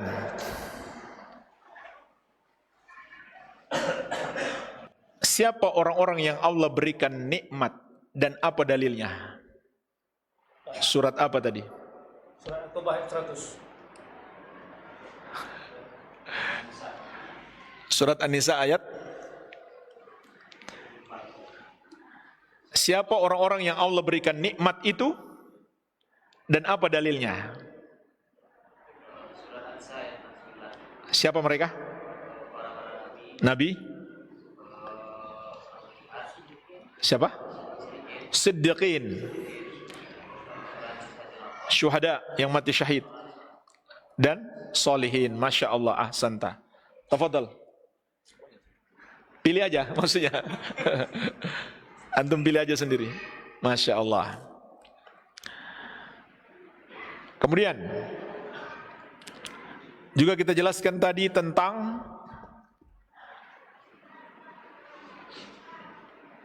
sebab yang dengannya, atau pertanyaannya, apa itu al-huda, petunjuk, dan dinil haq, agama yang benar, dan apa dalilnya? Atau apa nikmat? Ya, rubah sedikit pertanyaannya lagi. Apa nikmat yang Allah berikan kepada mereka? Dan apa dalilnya? Yang mau jawab angkat tangan.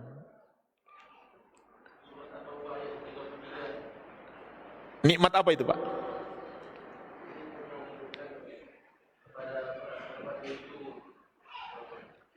Lupa. Nikmat lupa.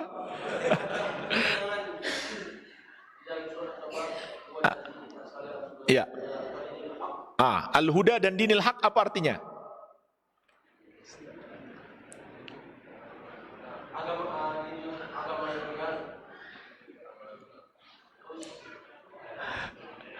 Iya, agama yang benar artinya apa?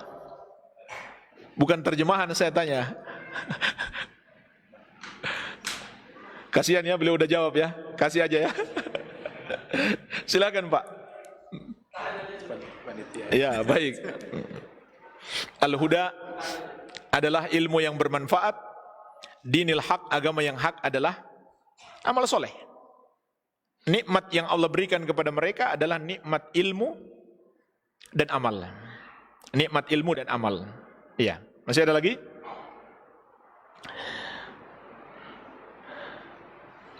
Tadi kita sebutkan tentang jual beli inah. Gimana caranya tuh? Silakan. Ketika dicontohkan tadi, ketika kita membeli suatu barang di suatu tempat dengan cara berhutang, tapi ketika kita sedang melunasinya, kita menjual kembali ke kekurangan, atau bisa diambil sebesar suruh jual beli yang sifatnya haram.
Kaum muslimin di awal pertempuran Hunain.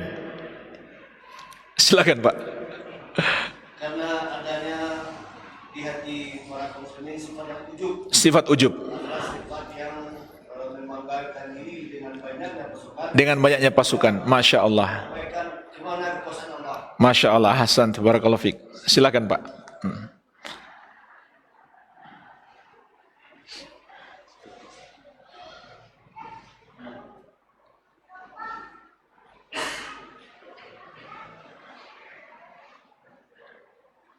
Tahun berapa itu perang Hunain?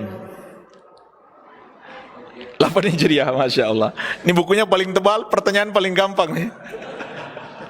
Masya Allah. Walhamdulillah, ini yang bisa kita bahas, semoga bermanfaat.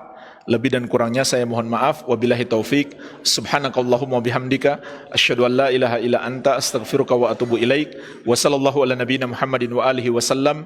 Walhamdulillahi rabbil alamin. Wassalamualaikum warahmatullahi wabarakatuh. ولقد آتينا موسى الكتاب وقفينا من بعده بالرسل وآتينا عيسى ابن مريم البينات وأيدناه بروح القدس أفكلما